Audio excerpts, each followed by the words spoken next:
Pues buenos días, jóvenes. Hoy damos inicio al curso de endocrinología. El primer tema que vamos a cubrir es precisamente un repaso muy general de los conceptos fisiológicos del sistema endocrino. En todas las áreas de la medicina es muy importante la fisiología, el estudio de la fisiología. En endocrinología es todavía más importante. Es indispensable para entender cuadros clínicos, seleccionar pruebas de laboratorio, interpretar resultados de las pruebas de laboratorio. De ahí que los exhorto, los invito a que lean el primer capítulo de su libro de texto, el libro de Medicina Interna de Cecil, en donde viene un repaso más detallado sobre la fisiología del sistema. De tal manera que iniciamos con definiciones y conceptos.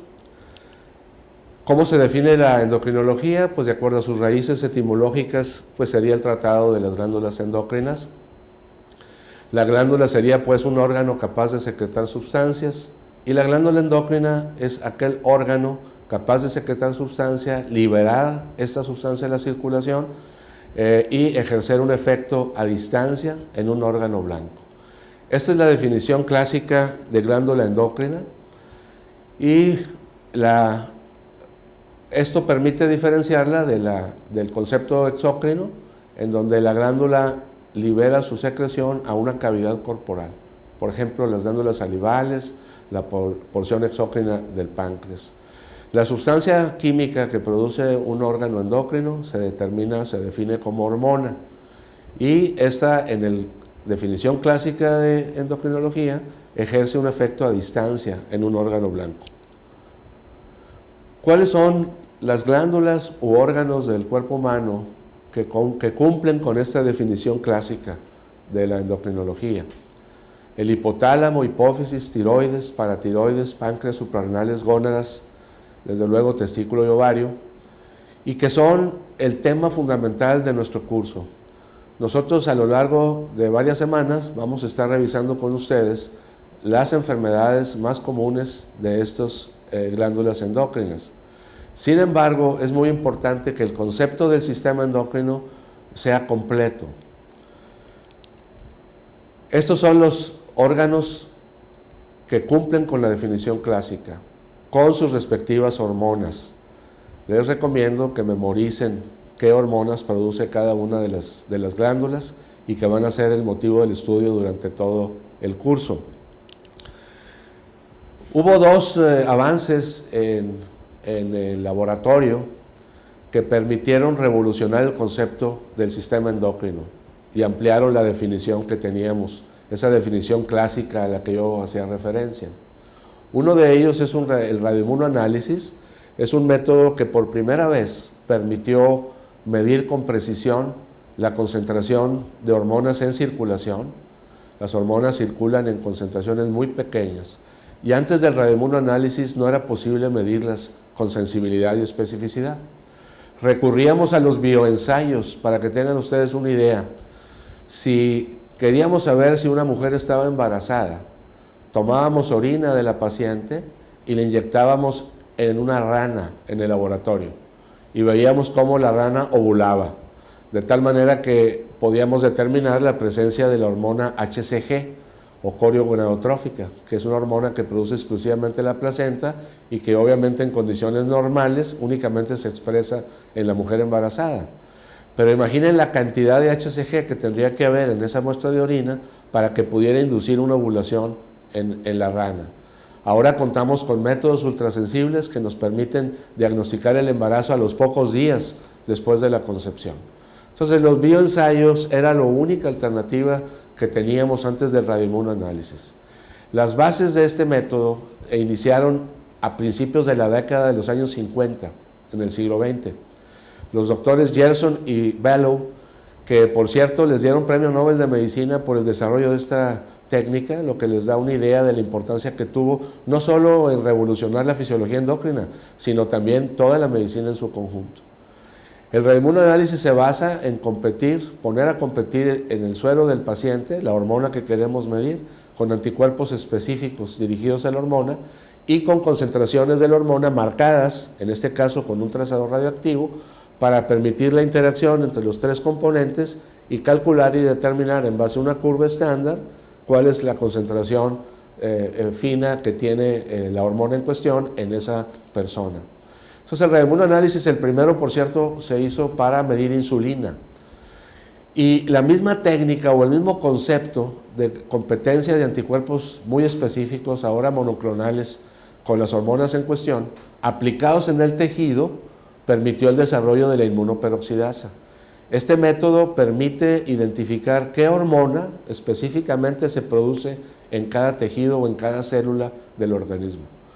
Tanto el radioinmunoanálisis como la inmunoperoxidasa entonces provocaron una revolución del conocimiento en el sistema endocrino y nos permitieron hacer muchas observaciones que fueron ampliando el concepto. Por ejemplo, la hormona que produce una célula endocrina no necesariamente tiene que viajar a distancia en la circulación. Puede ejercer un efecto en células vecinas. Eso se denomina efecto parácrino. Dentro de la misma célula, la hormona que está produciendo puede influir en la producción de otras o de la misma hormona dentro de la propia célula. Este es un efecto autócrino. Entonces, el efecto endocrino se fue ampliando gracias a la información obtenida. Aquí tienen un ejemplo. El islote de Langerhans, 3 células principales, la célula beta, productora de insulina, la célula alfa, glucagón, y la célula delta, somatostatina. La somatostatina es un péptido de 14 aminoácidos que fue aislado originalmente del hipotálamo bovino y que tiene efectos inhibidores de la secreción de múltiples hormonas en muchas áreas del sistema nervioso y en órganos del tracto digestivo, en la placenta, etc. Entonces vean cómo en esta figura la insulina que produce la célula beta pasa, si ven las líneas en rojo, pasa a la célula alfa y delta a ejercer un efecto inhibitorio sobre la producción de las glucagón en la célula alfa y la somatostatina en la célula delta. Este es un ejemplo de efecto parácrino. Y la insulina producida en la célula beta también regula su propia producción a través de un mecanismo autócrino. Otras observaciones importantes. En la definición clásica de endocrinología y de glándula endocrina, pensábamos que cada glándula producía una hormona en particular y que era específico para ese órgano o glándula endocrina. Ahora sabemos que una hormona puede ser producida en múltiples sitios, en diferentes órganos, muchos de los cuales ni siquiera caen en la definición clásica de glándula endocrina. Por ejemplo, TRH, factor hipotalámico liberador de TSH. Es una hormona peptídica de 3 aminoácidos que pasa del hipotálamo a la adenohipófisis y estimula la secreción de la hormona estimulante de tiroides o TSH. Ahora sabemos que esta TRH está presente en muchos otros sitios del sistema nervioso central, no nada más en el hipotálamo. De hecho, se considera un neurotransmisor. Los principales neurotransmisores son hormonas aminas, la catecolamina, la norepinefrina, epinefrina, dopamina. Pero también hay neurotransmisores peptídicos. La TRH es un buen ejemplo de esto. Entonces se ha aislado en el tracto gastrointestinal. El tubo digestivo es un órgano muy activo desde el punto de vista endocrino. La placenta, ya mencionaba yo la producción de HCG. La placenta produce un número muy importante de hormonas que influyen muy importantemente en la fisiología del embarazo. De tal manera que ahora esta TRH pues no puede ser circunscrita a un lugar específico de producción. Angiotensina 2 es la hormona vasoconstrictora más potente que tiene el ser humano y la angiotensina 2 es el resultado final de la interacción de varios órganos. Se inicia con el riñón, donde el riñón produce una sustancia, una enzima, que es la renina. Esta enzima actúa sobre un substrato que es producido en el hígado, que es el angiotensinógeno, es una alfa-2 globulina. La acción de la renina sobre este substrato genera la angiotensina 1, que es un decapéptido que circula, va al pulmón, el pulmón tiene otra enzima que le quita 2 aminoácidos a este decapéptido y la convierte en la angiotensina 2, que es un octapéptido, y dije, el vasoconstrictor más potente que tiene el ser humano, y tiene gran importancia en la regulación del volumen circulante, en la cantidad de agua en el cuerpo, el potasio, etc. La vitamina D, que es una hormona esteroidea, la vitamina D inicia su síntesis en el tejido subcutáneo. Hay un substrato, 7-dehidrocolesterol, bajo la luz de la acción de la luz ultravioleta, se convierte en colecalciferol. Este va al hígado, se hidroxila en el carbono 25, se convierte en 25-hidroxicolecalciferol, y después va al riñón, donde otra enzima le coloca otro hidroxilo en el carbono 1 en posición alfa y la convierte en 1-alfa-25 de hidroxivitamina D3, que es la forma activa. La vitamina D es su órgano blanco principal es el intestino, su función principal mantener los niveles de calcio normales en la sangre, incrementando la absorción de calcio contra un gradiente de concentración a nivel de las células intestinales. Entonces, como ven, muchos órganos que no llenan la definición clásica de glándula endocrina, en realidad tienen actividad endocrina muy importante. Ya mencionaba yo que la somatostatina, SRIF, se aísla no solo en el sistema nervioso central, en el tubo digestivo, en el páncreas. Entonces el concepto de endocrinología pues se fue ampliando. Otra información muy útil que aportó la inmunoperoxidasa es la presencia de hormonas muy específicas en muchos órganos no clásicamente endocrinos. Hablaba yo del tubo digestivo. Seguramente cuando vean gastroenterología pues van a tener que abordar temas como la gastrina, por ejemplo, el síndrome de Zollinger-Ellison, los tumores productores de VIP, los bipomas que producen síndromes de malabsorción, en fin, el tubo digestivo entonces es un órgano no clásicamente endocrino, pero que tiene una gran actividad endocrina. La grelina, colecistoquinina, polipéptido pancreático. El hígado ya hablábamos de la producción de angiotensina 1, pero también es el órgano blanco de la hormona de crecimiento. La hormona de crecimiento, cuya función principal es el crecimiento lineal del esqueleto, no actúa en el esqueleto, actúa a través de un mediador, que es la somatomedina. Es una proteína que se produce y se secreta en el hígado en respuesta a la acción de la hormona de crecimiento. Entonces, es algo importante recordar que las hormonas en ocasiones se secretan en forma de prohormonas o de preprohormonas.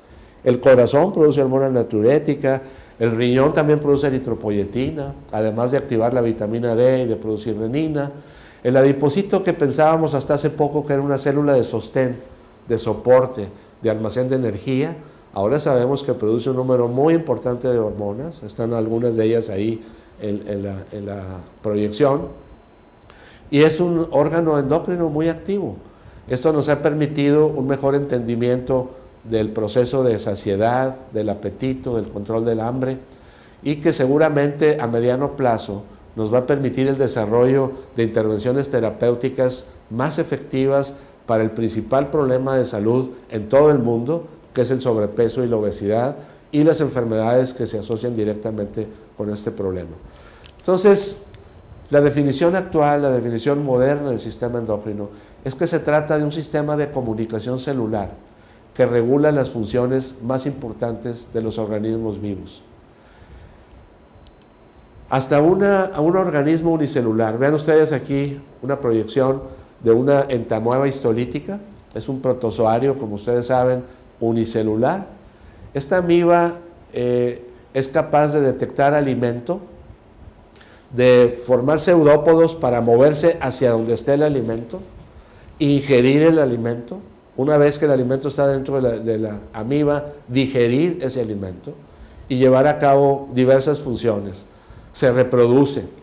Entonces, desde los organismos más simples como este, fue necesario desarrollar un sistema que coordinara todas estas funciones. ¿Qué le dice a la amiba en dónde está el alimento? ¿Qué le indica hacia dónde formar los pseudópodos para dirigirse hacia el alimento? ¿Quién le dice cómo y en qué momento reproducirse? Entonces, obviamente que todas estas señales químicas de regulación pues se llevan a cabo con hormonas.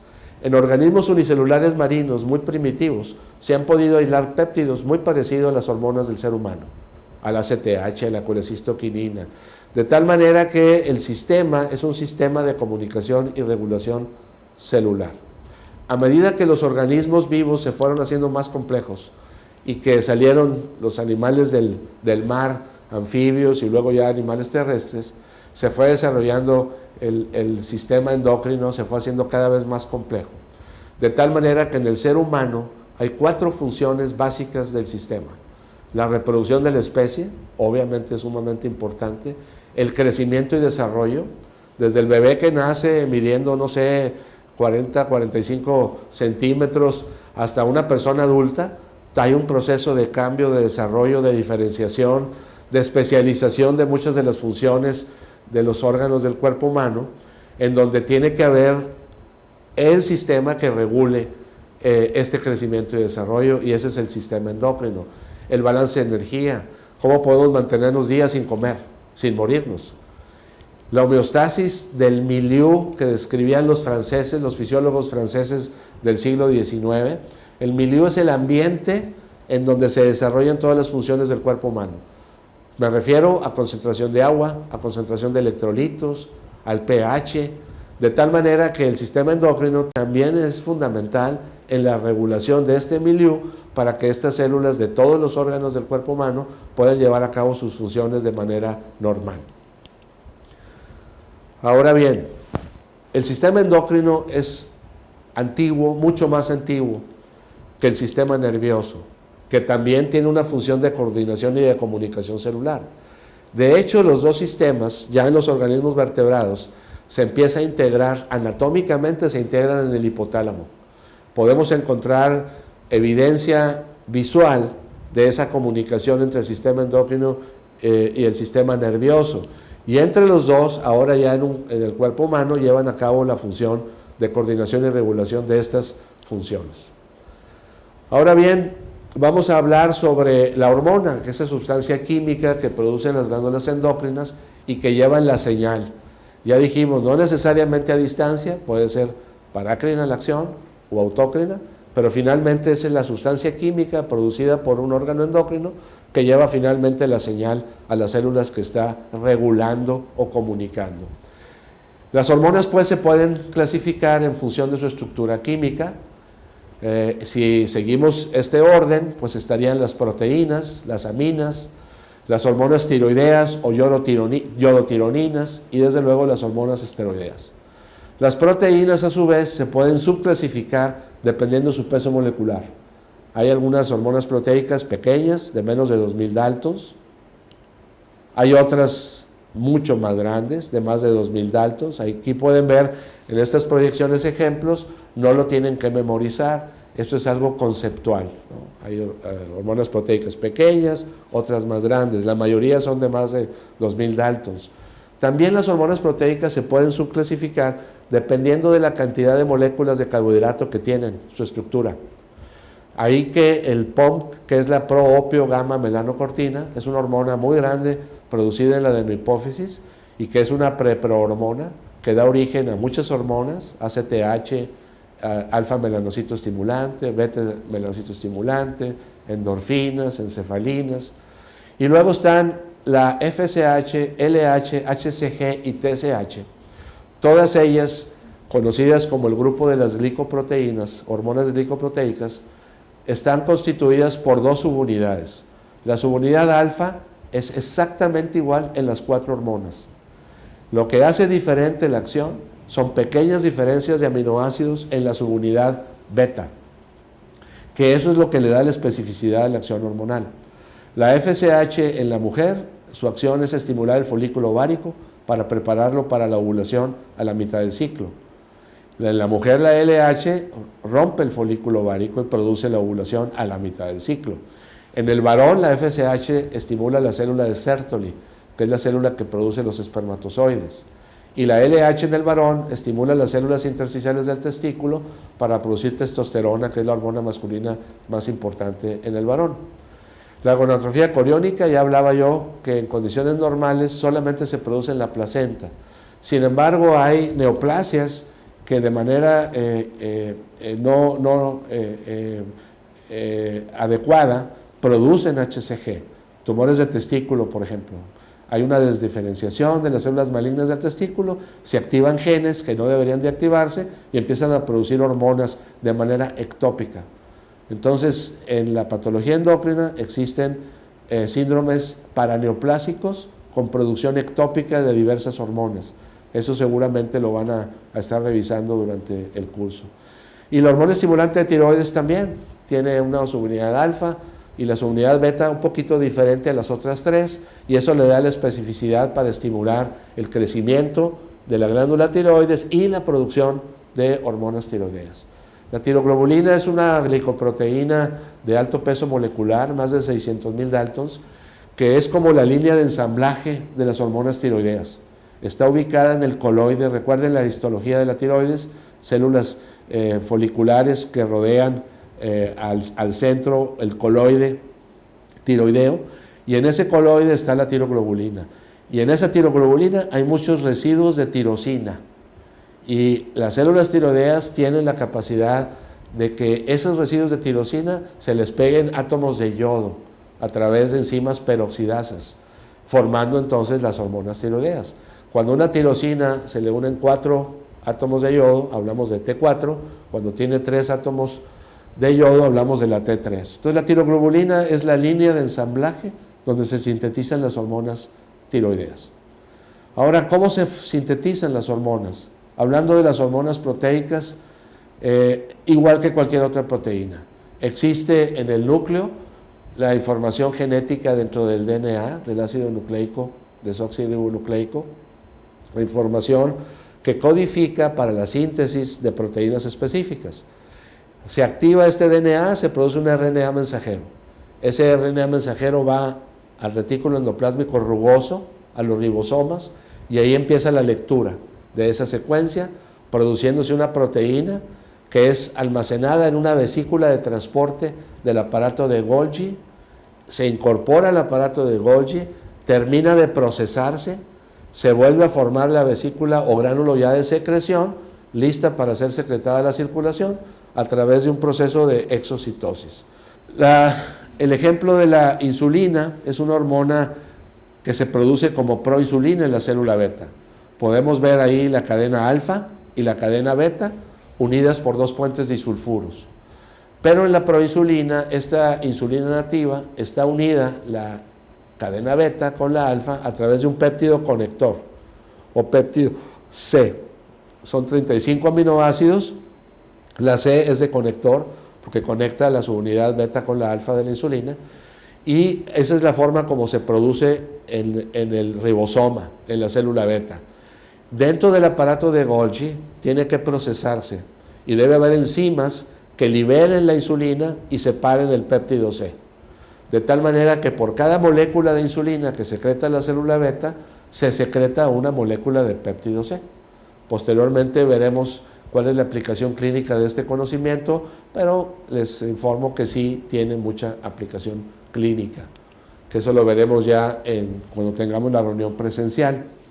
El segundo grupo de hormonas pues son las denominadas aminas. Ya mencionaba yo que son los neurotransmisores por excelencia. Estas aminas se producen en el sistema nervioso simpático, en la médula adrenal de la glándula suprarrenal. Ahí es muy importante órgano productor de aminas, y muchas de ellas funcionan como neurotransmisores.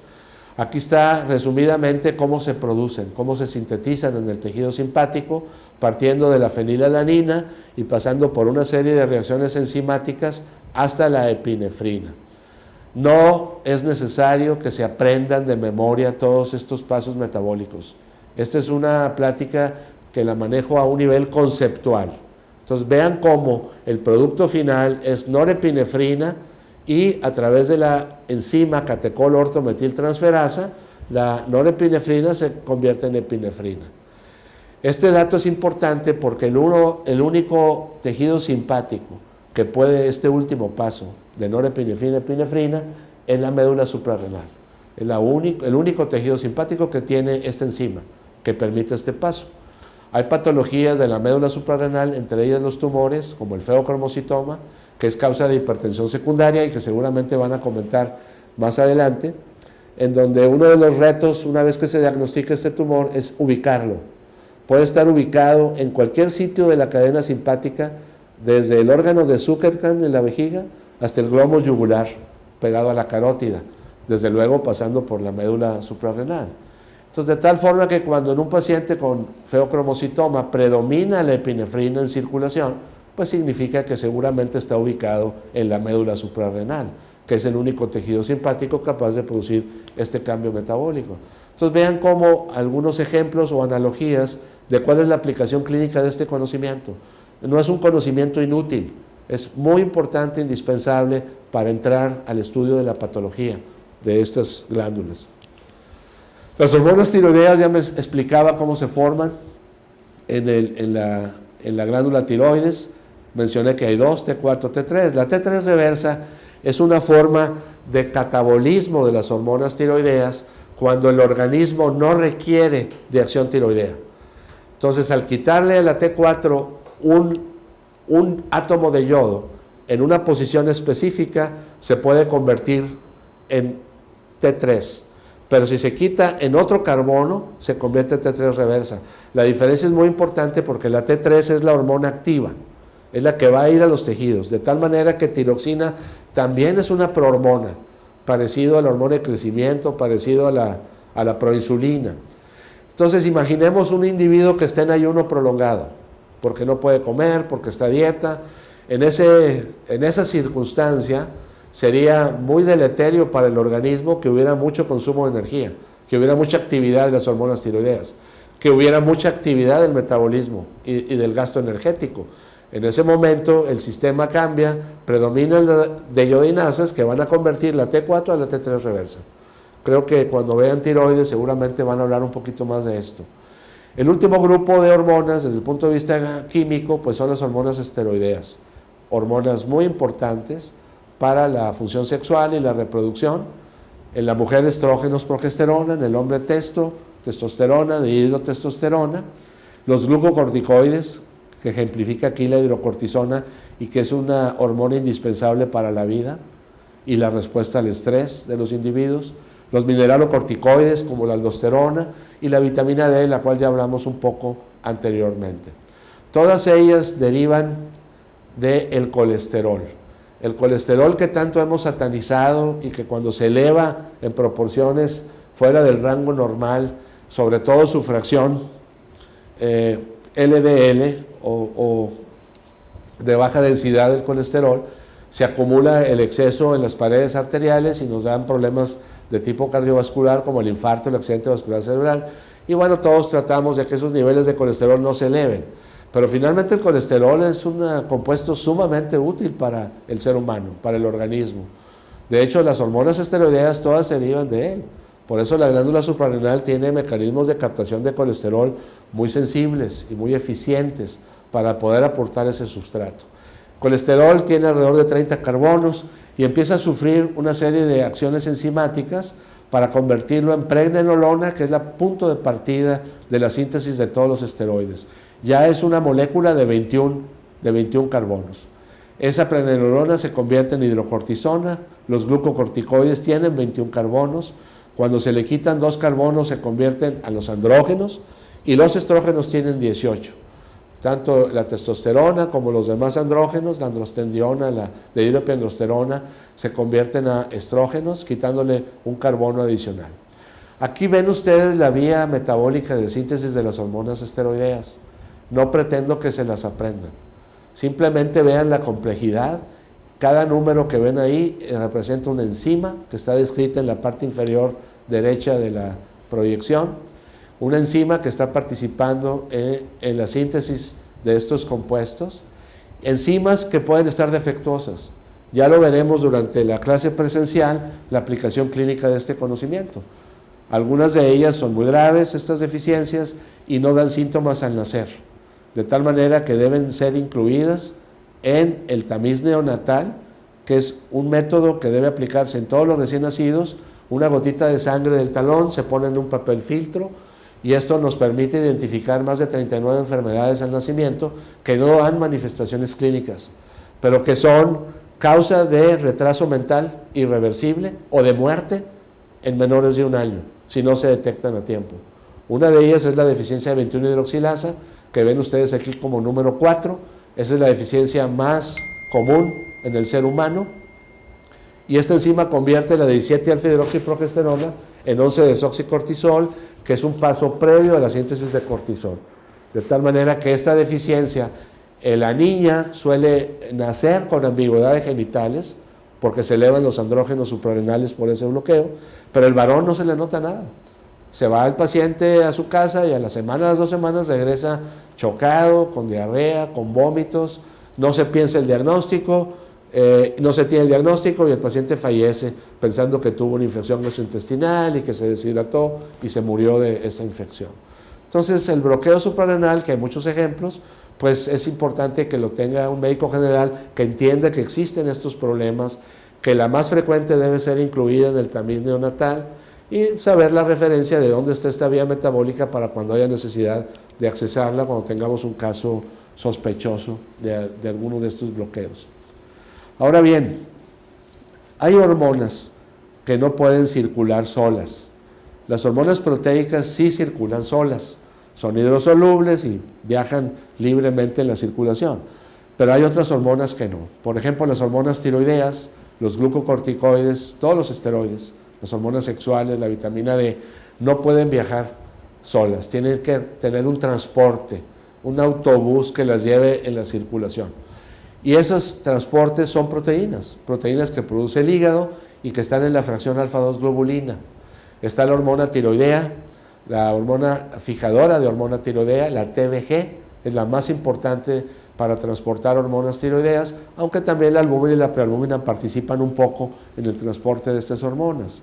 En el caso de los glucocorticoides, el transporte es la globulina fijadora de cortisol, o CBG, que son siglas en inglés para que no haya confusión. CBG viene de las siglas en inglés que significan globulina fijadora de cortisol. La albúmina también participa un poquito en el transporte de los glucocorticoides. Las hormonas sexuales, tanto testosterona como estrógenos, requieren de un transporte y esta proteína es la SHBG o globulina fijadora de hormonas sexuales. Todas ellas, incluyendo la de la vitamina D, proteína fijadora de vitamina D, se producen en el hígado y están en la fracción alfa-2 globulina. Es importante el tomar en cuenta estos transportes porque solamente la fracción libre es activa. Entonces vean cómo solo el 5% de toda la concentración circulante de estas hormonas está libre y es la que actúa en el órgano blanco. 95% de ellas están transportándose en el autobús, están unidas a las proteínas transportadoras. Este concepto es muy importante. Ahora, hay circunstancias fisiológicas o patológicas donde las concentraciones de este transporte se modifican. Y esta modificación va a tener un impacto clínico.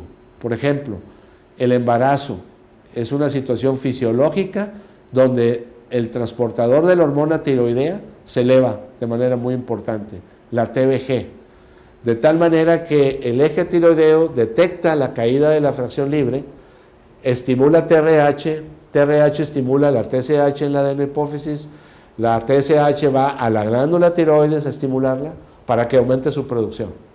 De tal manera que si en una mujer no embarazada se producen de 80 a 120 microgramos al día de T4, que es el producto fundamental de la secreción de la glándula tiroides, en una mujer embarazada tiene que incrementarse a 140, 160, 180 microgramos para saturar el exceso de la TBG, el transporte, y dejar el 5% normal libre para poder hacer la acción tiroidea.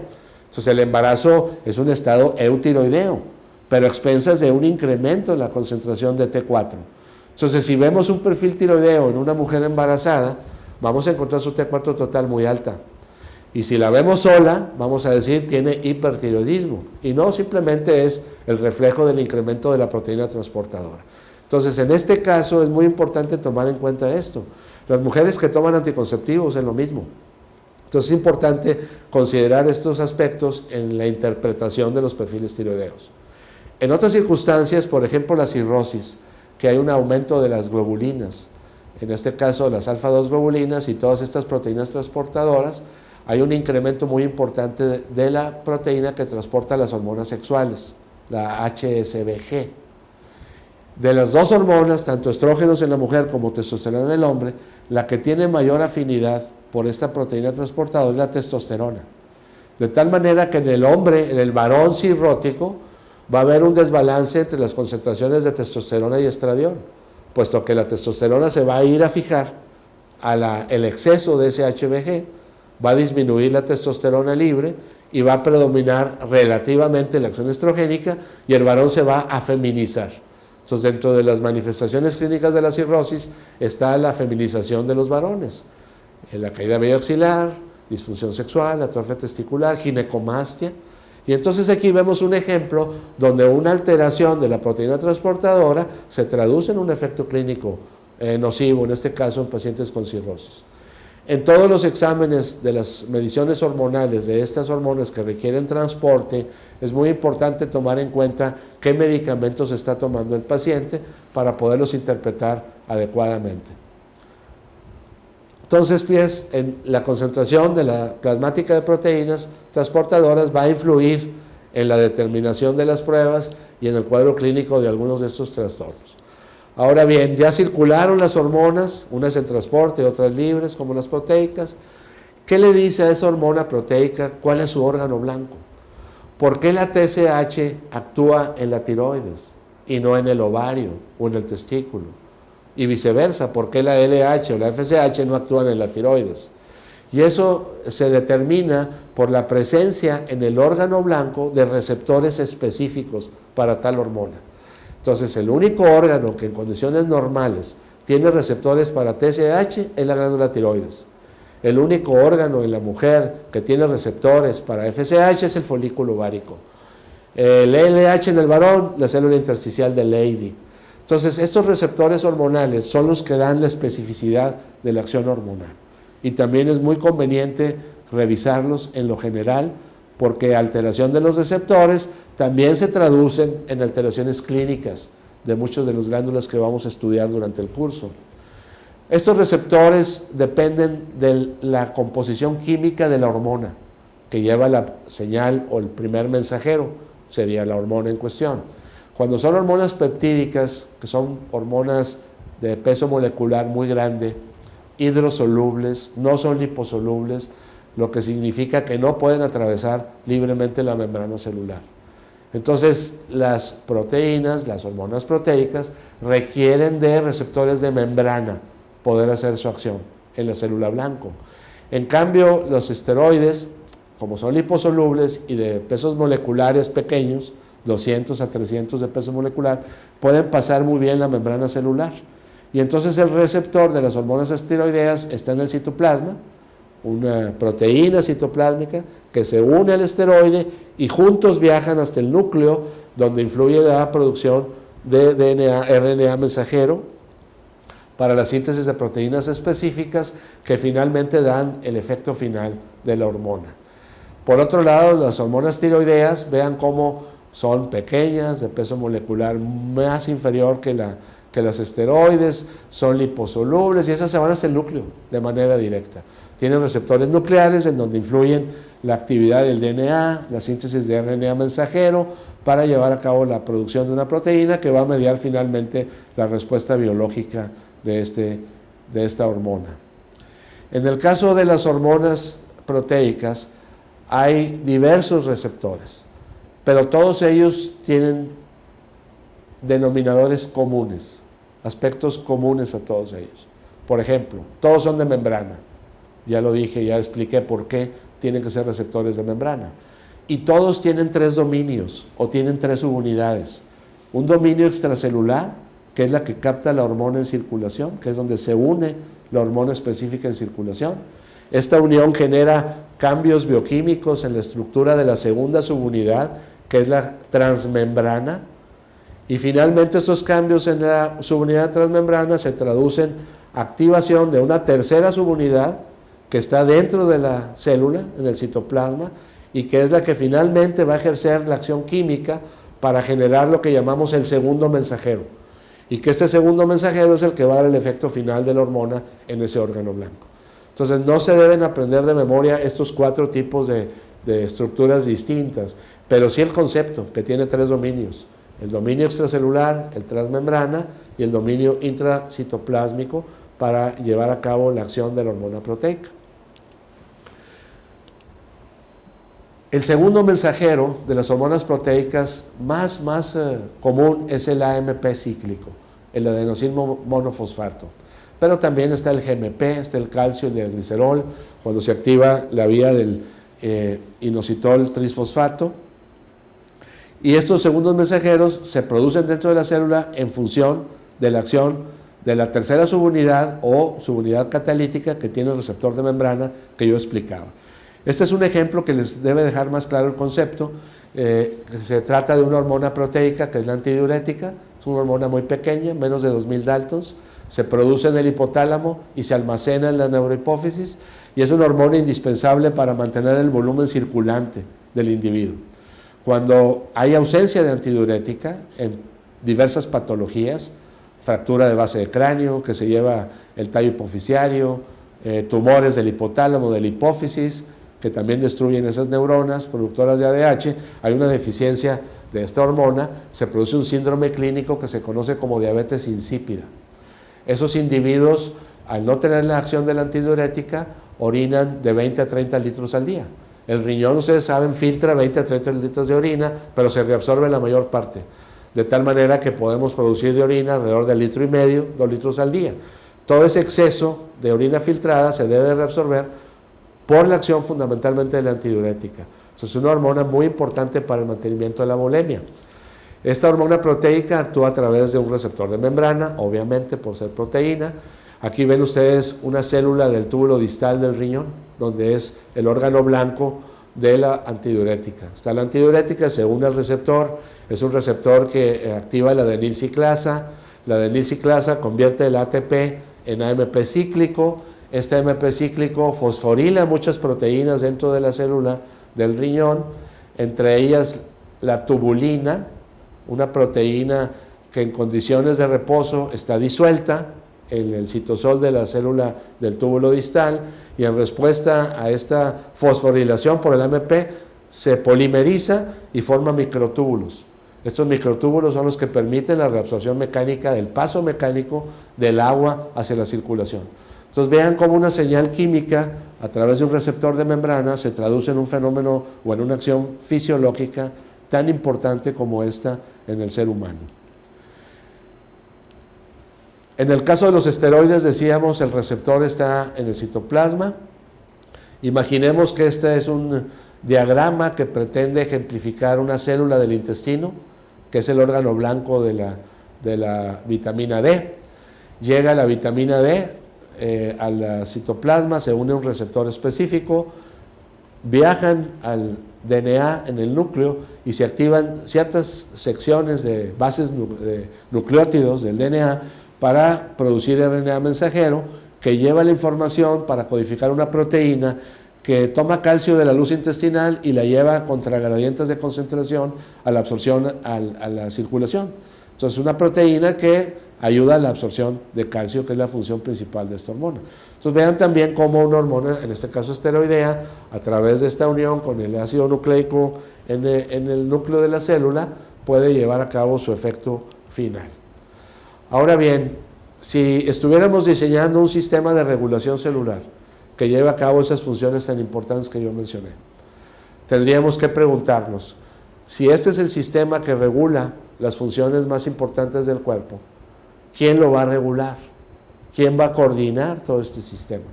Entonces, había dos opciones, la naturaleza tenía dos opciones. Una es decir, bueno, vamos a crear un sistema que regule el sistema endocrino. Y si esta hubiera sido la respuesta, hubieran caído en el infinito. Habríamos tenido que tener un sistema que regulara al sistema regulador del sistema endocrino. Y luego, obviamente, un sistema que regula el regulador del regulador del regulador del sistema endocrino. Y no acabaríamos nunca.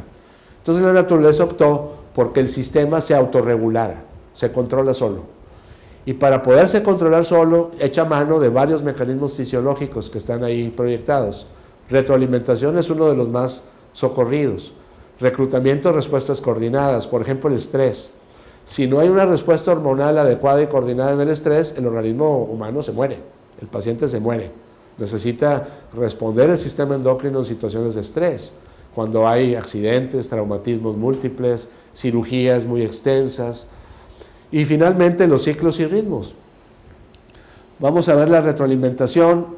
Hay muchos ejemplos de retroalimentación positiva, pero la mayoría de los sistemas son de tipo negativo. Por ejemplo, TRH en el hipotálamo se secreta, estimula TSH en la hipófisis, TSH va a la tiroides, produce T3, T4, T3.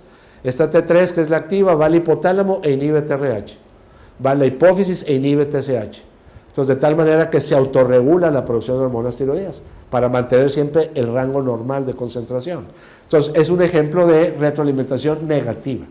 La mayoría de las glándulas endócrinas utilizan estos sistemas negativos. Pero hay algunos ejemplos positivos. Por ejemplo, el efecto de la LH en el folículo ovárico a la mitad del ciclo para romper el folículo y producir la ovulación. Es una retroalimentación positiva de los estrógenos. El estrógeno empieza a elevarse durante la primera fase del ciclo hasta que alcanza un nivel muy alto y ejerce una retroalimentación positiva sobre el gonadotropo y produce un pico de LH. Y es el pico de LH el que provoca la ovulación. Pero la mayoría de los sistemas de retroalimentación son de tipo negativo. Respuesta coordinada, decía yo, el estrés. Es muy importante la producción de cortisol principalmente, glucocorticoides, pero también están las catecolaminas y también está la hormona de crecimiento, que tienen acciones muy importantes para hacerle frente a una situación de estrés. El ayuno prolongado, tienen que entrar una serie de hormonas como un concierto, como una orquesta sinfónica, donde tienen que entrar a su tiempo cada uno de los instrumentos a lo largo de las horas y de los días, para que el ser humano pueda almacenar energía y hacer frente a un periodo prolongado de ayuno. La reproducción requiere también una respuesta coordinada. Ya hablaba del folículo ovárico, producción de estrógeno, producción de LH, de varias hormonas que tienen que darse en concierto, en tiempo y forma, para que se pueda reproducir la especie. En cuanto a ciclos y ritmos, por ejemplo, la hormona de crecimiento se secreta en la noche, en los periodos de REM, de movimientos oculares rápidos, que es la etapa más profunda del sueño. Entre las 10, 2 de la mañana es cuando se produce más la hormona de crecimiento. El cortisol en la madrugada, entre 4 y 6 de la mañana.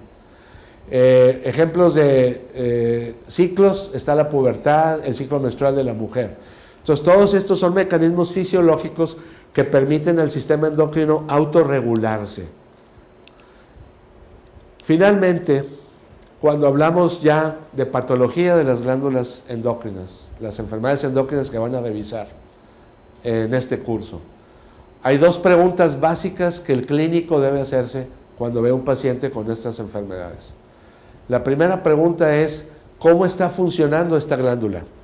¿Está funcionando de menos, que sería hipofunción, o está funcionando de más, que sería la hiperfunción, o está funcionando normal? Esa es una pregunta a contestar. La segunda pregunta a contestar es, ¿este órgano endocrino, esta hipófisis, esta tiroides, este ovario, tiene algún daño estructural? ¿Tiene inflamación? ¿Tiene un tumor? No necesariamente el daño estructural se traduce en un daño funcional. Por eso una pregunta es ¿cómo funciona? Y la otra es si tiene una enfermedad estructural. En este caso yo me voy a referir a la primera pregunta, porque aplica para todas las glándulas endócrinas. Entonces, ¿está funcionando de menos hipofunción, de más hiperfunción o está normal? Entonces diríamos, bueno, pues vamos a medir la concentración de las hormonas. Si estoy pensando que la glándula tiroides está produciendo en pequeñas cantidades o muy bajas, pues voy a medir la hormona tiroidea. Y si está baja, pues quiere decir que sí está funcionando mal. Sin embargo, ya vimos que la concentración de las hormonas es el resultado de muchas cosas. Por ejemplo, la síntesis.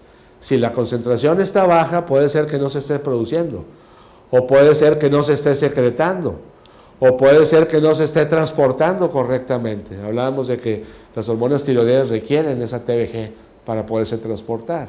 Entonces ya el concepto de concentración es relativo y tiene que tomarse en cuenta todos ellos, incluyendo su metabolismo. Hablábamos de la T4, que se convierte en T3 activa o en T3 reversa, que es inactiva, dependiendo de las necesidades energéticas del organismo. Entonces la respuesta no es tan sencilla y no basta con ver una concentración. Yo les di el ejemplo del efecto del aumento de TBG en el embarazo en una mujer normal, donde la T4 total se eleva. Si tomamos en cuenta la pura T4, pues vamos a decir que tiene hiperfunción, y la verdad es de que no, la verdad es que tiene un cambio perdón, en la proteína transportadora. Entonces, además de la concentración, no basta esto para el efecto final, hay que ver si hay receptores. Puede haber una síntesis, una secreción, transporte, metabolismo normal, pero el tejido blanco, el órgano blanco no tiene receptores. Tienen los síndromes de resistencia hormonales. Esos receptores pueden estar, pero su acción dentro de la célula ya no transmite la señal correctamente. Hay un defecto postreceptor. Entonces, la hipofunción y la hiperfunción deben ser vistas en este contexto. Finalmente, ya hablaba yo de la producción ectópica de hormonas, en tumores malignos sobre todo, que es la síntesis ectópica de hormonas. Entonces, la pregunta es, ¿funciona de más o de menos? Pues hay que tomar en cuenta todos estos aspectos. En cuanto a las causas de las enfermedades endócrinas, van a ser genética o adquirida o ambas. Las más importantes, como la diabetes, que es la que va a llevar una atracción más importante de tiempo durante este curso, por ser la enfermedad endocrina más común y que es un grave problema de salud en el mundo y más en nuestro país, en México, es el resultado de genes de riesgo y ambiente inadecuado, en una nutrición inadecuada, sedentarismo. Se tienen que juntar los dos elementos para que se exprese la enfermedad. Hay otras que son genéticas puramente, un defecto en el DNA, la persona nace sin la información genética para producir hormona de crecimiento. Entonces, una deficiencia de por vida de hormona de crecimiento. Son niños que de no darles la hormona de crecimiento quedarían enanitos. En cambio, dándole la hormona de crecimiento, pues tiene una estatura normal. Estos son ejemplos de enfermedades endócrinas puramente genéticas, pero las más importantes y la inmensa mayoría de las enfermedades crónicas, no solo endócrinas, sino en general, como la enfermedad cardiovascular, que es la principal causa de muerte en todo el mundo, pues son el resultado de un aspecto o una alteración genética con un ambiente inadecuado. Entonces, en las próximas conferencias van a ver con mayor detalle algunas de las patologías más frecuentes de las glándulas endócrinas clásicas, aquellas que llenan la definición clásica de glándula endócrina. Nuevamente les recomiendo revisar el capítulo de fisiología en su libro de texto y procuren revisar a detalle un día antes de la conferencia todos estos temas. Muchas gracias por su atención.